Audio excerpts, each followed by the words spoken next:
퇴근하고 집에 왔는데 어제까지만 해도 거실을 뛰어다니던 강아지가 갑자기 걷지를 못한다면 어떨까요? 보호자 입장에서는 정말 순간 심장이 철렁합니다. 어디 부딪힌 건가? 슬개골이 안 좋아진 건가? 허리 디스크 같은 건 아닐까? 갑자기 왜 이러지? 별 생각이 다 들죠.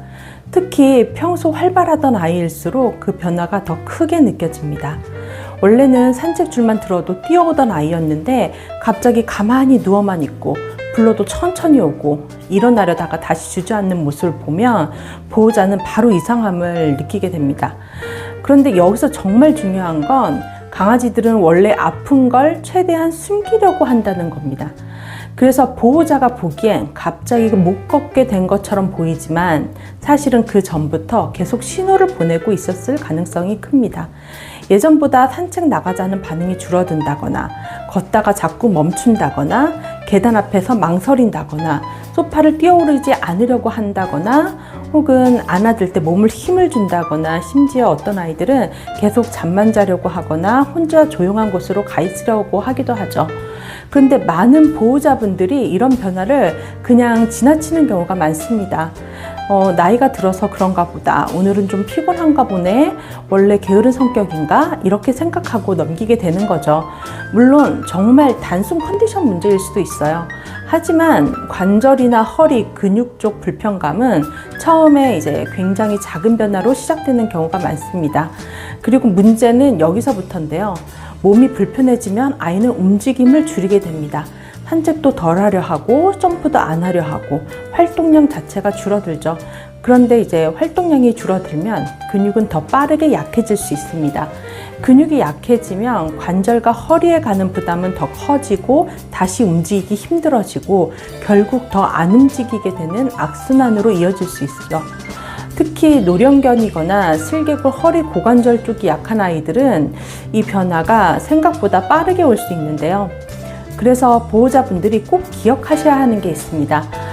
갑자기 못 걷게 된 것보다 그 전에 있었던 작은 변화들을 놓치지 않는 게 더 중요하다는 겁니다. 물론 갑자기 걷지 못하거나 통증 반응이 심하거나 다리를 끌거나 소리를 지를 정도라면 무조건 병원 진료가 우선입니다. 이건 절대 집에서 버티면 안 돼요. 그런데 병원에 다녀온 뒤에도 보호자가 해야 하는 역할은 남아있어요. 왜냐하면 결국 아이는 하루 대부분을 집에서 보내기 때문인데요. 병원 치료는 시작점이고 그 이후 일상에서 어떻게 관리하느냐가 아이 컨디션에 굉장히 큰 영향을 줄 수 있습니다. 특히 관절이나 허리 쪽은 한 번 치료하고 끝이 아니라 생활 속에서 얼마나 부담을 줄여주고 몸을 편하게 관리해 주느냐가 중요해질 수 있습니다. 그런데 많은 보호자분들이 여기서 어려워하는데요. 집에서 뭘 해줘야 하지? 영양제만 먹이면 되는 건가?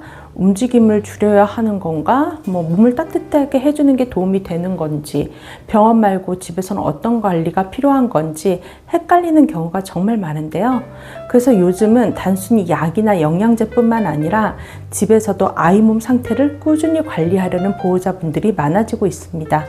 특히 관절이나 허리 쪽이 약한 아이들은 집에서 어떻게 관리해 주느냐에 따라 움직임이나 생활 편안함 차이가 생기기도 하는데요.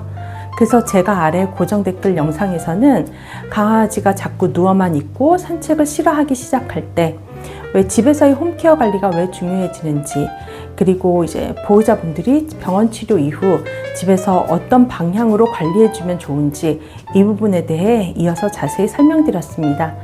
특히 노령견이거나 관절, 허리 쪽이 약한 아이, 산책을 예전보다 힘들어하는 아이를 키우고 계신 보호자분들이라면 꼭 한번 이어서 확인해 보시는 걸 추천드립니다.